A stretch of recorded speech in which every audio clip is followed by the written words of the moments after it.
I mean, it's definitely changed the fortunes, literally as of this morning, although I would note that the basics of NVIDIA investing $5 billion into Intel and working with them on specific products, it's not sort of going to happen overnight imminently, and they're both very clear in their statement about that.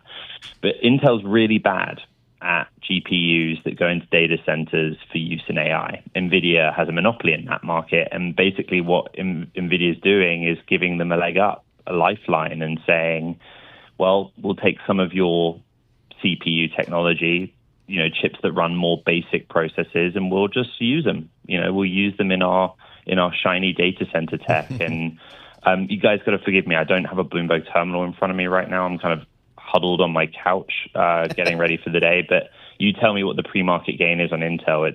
It's severe, right?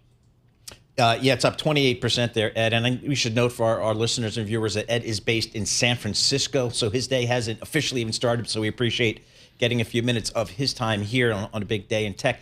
Ed, when I first read the news here as a former investment banker, I said, this is brilliant on the part of NVIDIA. They are co-investing alongside the United States government. That's got to be a good strategic move on their part. Is that how you're thinking about it? Well, and they're getting the common stock at a pretty nice discount to last night's closing price. So a good deal. I think you and I chatted offline, right? And the market's reaction to this, because we don't know yet the specifics, is that the president's involved here somehow, right?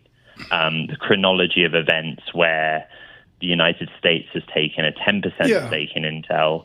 Now NVIDIA taking, I think if you do the math, it's about 5%. Yep. The question we have at 1 p.m. Eastern when these CEOs speak in a press conference is, did the president tell you guys to do this? I mean, that is the question. I think the market thinks that's the case. Ed, yesterday, I looked at cash from operations for Microsoft, COVID out to now, and it's not quite a triple. I mean, they're minting money. Do you and Caroline Hyde assume that there will be other NVIDIAs behind where you got 5 companies taking a 5% position in Intel?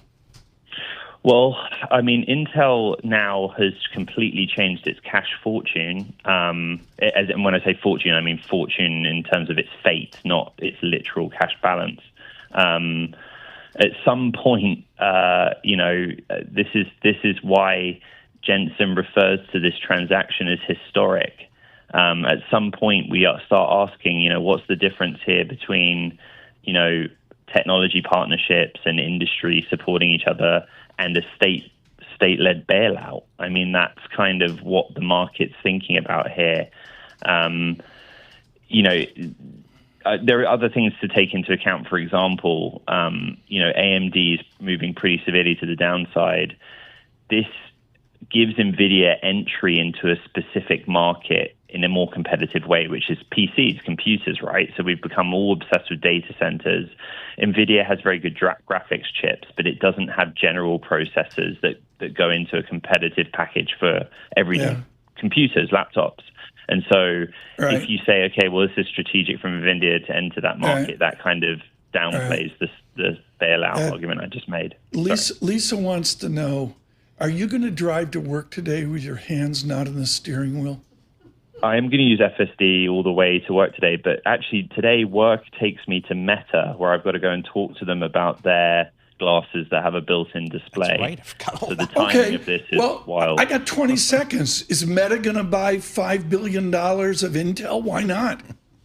Highly doubt it. I think Meta's doing their own thing and anything that Intel could help them with.